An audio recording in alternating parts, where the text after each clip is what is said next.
नमस्कार दोस्तों, कैसे हैं आप सभी। आशा करता हूँ सब बढ़िया होंगे। तो आज का जो वीडियो है वो आपका माध्यमिक शिक्षा बोर्ड राजस्थान अजमेर के द्वारा जारी जो हिंदी साहित्य के टॉपर स्टूडेंट रहे हैं उनकी जो कॉपी है वो हम देखने वाले हैं। तो वीडियो है वो शुरू से लास्ट तक ज़रूर देखना, क्योंकि आज का जो वीडियो है बहुत ही महत्वपूर्ण वीडियो है, जो कि माध्यमिक शिक्षा बोर्ड राजस्थान अजमेर द्वारा जो हिंदी साहित्य के टॉपर स्टूडेंट है उनकी कॉपी देखने वाले हैं, किस प्रकार से उन्होंने जो प्रश्न है उनके उत्तर दिए हैं और बोर्ड में टॉप किए हैं और 80 में से 80 मार्क्स हासिल किए हैं। तो चलिएगा शुरू करते हैं। यहाँ पर हम इनका फर्स्ट क्वेश्चन देखते हैं। फर्स्ट क्वेश्चन किस प्रकार से इन्होंने है वो इसका उत्तर दिया है। तो देखिएगा, यहाँ पर पूरे 12 प्रश्न थे। यहाँ पर 12 प्रश्न दिए गए थे, उनको सारणी बना करके उन्होंने है वो दर्शाया है। फिर यहाँ पर सेकंड जो क्वेश्चन है इसका जो आंसर दिया है उन्होंने, जो कि रेगिस्तान वाला था, उसके अंदर इन्होंने है वो पूरे अटेम्प्ट किए हैं और पूरे 6 में से 6 नंबर है वो उन्होंने इन्हें प्राप्त हुए हैं। तो थोड़ा सा हम इन जो रेगिस्तान वाले हैं इनके ऊपर ही बात कर लेते हैं। तो प्रसाद गुण है। तो प्रसाद गुण क्या होता है कि जो रचना सरल और सुबोध होती है और सहज रीति से अव्यक्त होती है, वो रचना है वो प्रसाद गुण में के अंतर्गत आती है, ठीक है ना। और प्रसाद गुण की यदि रीति की बात करें तो वो पांचाली रीति से संबंधित होता है। और प्रसाद गुण में है वो करुण रस, शांत रस, सभी नौ रस है वो नौ रस होते हैं, वो सभी के सभी रस है वो प्रसाद गुण में सम्मिलित होते हैं। जैसे कि करुण रस हो गया, शांत रस हो गया, वात्सल्य रस हो गया, हास्य रस हो गया। इस प्रकार के जो नौ रस है वो सभी के सभी है वो प्रसाद गुण में विद्यमान होते हैं। तो आगे जो सेकंड इसका जो रेगिस्तान दिया गया था वो था यहाँ पर काव्य दोष का। तो काव्य दोष है उसका यहाँ पर है वो रेगिस्तान इन्होंने है वो भर दिया है। काव्य दोष के बारे में भी हम बात कर लेते हैं। तो काव्य दोष क्या होता है। काव्य दोष निश्चित रूप से आप सभी को पता है कि काव्य काव्य में है जो बाधा उत्पन्न करने वाले जो तत्व होते हैं, बाधा उत्पन्न करने वाले जो तत्व होते हैं वो ही काव्य दोष होते हैं, यानी बाधा पहुंचाते हैं। किसी भी कोई भी कार्य हो उसमें जिस प्रकार से कोई यदि हम कोई यदि हम खाना खाते हैं तो बीच में यदि कोई कंकड़ आ जाए तो खाने का जो स्वाद होता है ना वो स्वाद नहीं रह पाता है और अच्छा नहीं लगता है उसके बाद है वो खाना। तो इस प्रकार से कह सकते हैं कि जो तत्व काव्य में रसास्वाद में बाधा पहुंचाते हैं उन्हें ही हम क्या कहते हैं, काव्य दोष कहते हैं। यानी रसास्वाद के अंदर है वो बाधा पहुंचाने वाले तत्व ही काव्य दोष होते हैं। आगे बात करते हैं। 26 मात्राएं 14 और 12 पर ये थी, तो ये किस में होती है। ये आप सभी को पता है कि जो 26 जो मात्राएं होती है वो गीतिका छंद के अंतर्गत होती है, गीतिका छंद में होती है। और 26 मात्राएं गीतिका छंद में होती है और 14 12 परियति भी गीतिका छंद में होती है। तो ये यहाँ पर गीतिका छंद की है वो बात की गई है। आगे है कि जो लघु वर्ण है उसका संकेत चिन्ह क्या है। तो लघु वर्ण का संकेत चिन्ह आप सभी को पता है, इस प्रकार डंडा सा लिख दिया जाता है, ये लघु वर्ण का संकेत चिन्ह होता है। और गुरु वर्ण का संकेत चिन्ह है वो ऐसा आकार का होता है, जो कि यहाँ पर लिखा गया है और ये भी लिखा गया है। यहाँ पर तीन किस प्रकार के किस लिए आया है हमें पता नहीं है। अनुप्रास अलंकार, अनुप्रास अलंकार की बात करें, हम थोड़ा सा अनुप्रास अलंकार के बारे में जान लेते हैं कि अनुप्रास अलंकार क्या होता है। तो अनुप्रास शब्द क्या होता है कि अनु प्लस प्रास, देख लीजिए अनु प्लस प्रास दो शब्दों से मिलकर बना है। यहाँ पर अनु का अर्थ होता है बार बार, अनु होता है उसका अर्थ होता है बार बार, व प्रास का अर्थ होता है वर्ण। तो प्रास का क्या अर्थ होता है, प्रास का अर्थ होता है वर्ण। तो अनु का अर्थ होता है बार बार और प्रास का अर्थ होता है वर्ण। तो इसकी डेफिनेशन ये हो जाएगी कि जब किसी पद या वाक्य में किसी वर्ण की बार बार आवृत्ति होती है तो वहां पर अनुप्रास अलंकार होता है। जैसे हम इसके उदाहरण की बात करें तो रघुपति, राघव, राजा राम अनुप्रास अलंकार का उदाहरण है। और अनुप्रास अलंकार के अन्य चार भेद माने गए हैं, जिसमें छह का अनुप्रास होता है, वृत्यानुप्रास होता है, श्रुत्यानुप्रास होता है और अंत्यानुप्रास होता है। इसके बारे में हम यदि विस्तार से लेकर के चर्चा करें तो वीडियो बहुत लंबा हो जाएगा, इसलिए इनके बारे में थोड़ा थोड़ा हम नॉलेज है वो कर लिए हैं। आगे बढ़ते हैं, किस प्रकार से इन्होंने क्वेश्चन को है वो अटेम्प्ट किया है।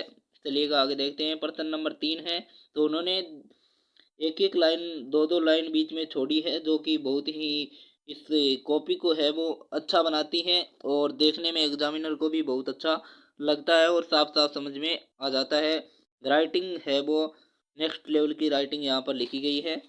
चलिएगा देखते हैं यहाँ पर क्या है कि जब काव्य में उपमेय पर उपमान का या उपमान का उपमेय पर कैसे भी लिख सकते हैं, यानी जब काव्य में उपमेय पर उपमान का या उपमान का उपमेय पर ऐसे भी लिख सकते हैं, इसको भी पहले ला सकते हैं और ऐसे लिख सकते हैं कि जब काव्य में उपमान का उपमेय पर, और इन्होंने लिखा है काव्य में उपमेय पर उपमान का, तो बिल्कुल सही है क्योंकि उन्होंने उसको ऐसे लिख दिया और ऐसे भी लिखा जा सकता है। तो जब काव्य में उपमेय पर उपमान का आरोप किया जाए, अर्थात एक ही मान लिया जाए, यानी एक ही मान लिया जाए, वहाँ रूपक अलंकार होता है, यानी कोई भी भेद नहीं होता है।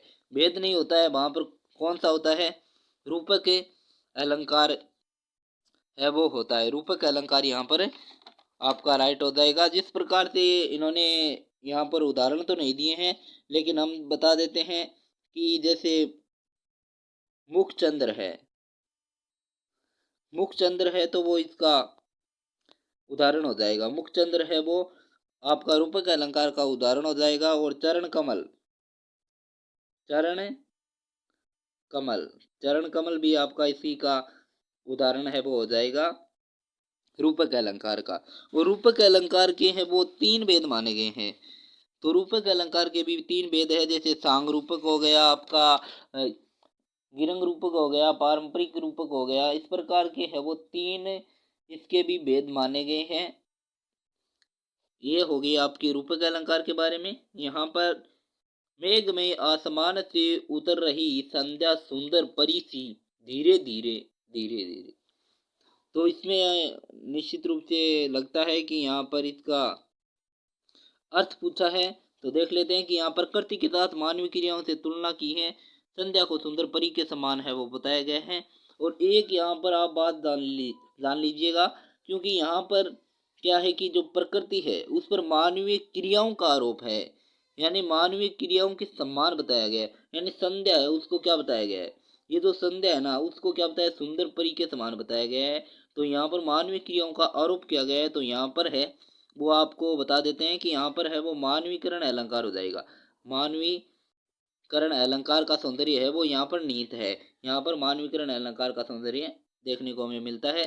आगे बढ़ते हैं कि जनसंचार के माध्यमों में सबसे पुराना माध्यम है वो प्रिंट मीडिया या मुद्रण माध्यम है। तो निश्चित रूप से ये प्रिंट मीडिया जो है वो बहुत ही पुराना माध्यम रहा है, क्योंकि जब से जनसंचार माध्यम का विकास हुआ है उनमें प्रिंट मीडिया का है वो विकास सबसे पहले हुआ था। नेक्स्ट यहाँ पर है कि समाचार की जो शुरुआत है, समाचार की शुरुआत के प्रयुक्त होने वाला कोई दो ककार लिखिए। तो दो ककार लिखने हैं जो शुरू में प्रयुक्त होते हैं, कब और कहाँ। विशेष लेखन की सूचनाओं के स्रोतों के दो नाम लिखने हैं हमें। तो प्रेस का कॉन्फ्रेंस और विज्ञप्तियां, इंटरनेट और दूसरे संचार माध्यम। यहाँ पर नेक्स्ट प्रश्न है कि प्रसाद प्रसाद के चंद्रगुप्त नाटक से कार्नेलिया का गीत है वो लिया गया है। दूसरा देवदास कहानी में है वो मनु की बुआ का नाम है वो पारो था, यानी यहाँ पर पूछा गया होगा कि दूसरा देवदास कहानी में है वो मनु की बुआ का क्या नाम था, तो पारो था। ठीक है ना। नेक्स्ट यहाँ पर है कि निराला को छायावादी कविता का प्रवर्तक कवि माना जाता है। तो यहाँ पर पूछा होगा कि निराला को किस काल का या किस कविता के प्रवर्तक कवि है वो माने जाते हैं, तो छायावादी आ गया है, ठीक है ना। इस प्रकार से यहाँ पर सारे क्वेश्चन इन्होंने है वो बहुत ही अच्छे प्रकार से अटेम्प्ट किए हैं। यदि आप इसकी पीडीएफ फाइल है यदि अवेलेबल चाहते हैं तो हम आपको इसकी जो पीडीएफ फाइल है वो आपको अवेलेबल करा देंगे। हमारा जो टेलीग्राम चैनल है उसके ऊपर आपको ये मिल जाएगी और आप वहाँ पर जाकर के इसको डाउनलोड कर सकते हैं। तो इस प्रकार से देख लीजिएगा आप किस प्रकार से इन्होंने है वो परिचय भी है वो पंडित चंद्रदत्त शर्मा गुलेरी का परिचय किस प्रकार से अच्छे प्रकार से लिखा है और 80 में से 80 मार्क्स इन्होंने है वो हासिल किए हैं। तो देख लीजिएगा, एक बार आप देख लीजिएगा। हम इस प्रकार से इन्होंने है वो प्रश्नों को अटेम्प्ट किया है।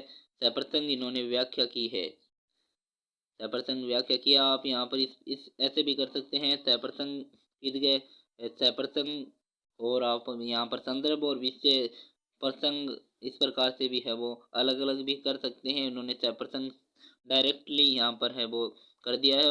और जो आपका संदर्भ होता है, संदर्भ और प्रसंग दोनों को मिक्स करके इन्होंने ही यहाँ पर लिख दिया है। तो आप अलग अलग भी लिख सकते हैं और इस प्रकार भी आप लिख सकते हैं। आगे यहाँ पर आपको ये जो कॉपी है वो हमारे टेलीग्राम चैनल पर मिल जाएगी, वहाँ पर जाकर के आप है वो इसको डाउनलोड कर सकते हैं।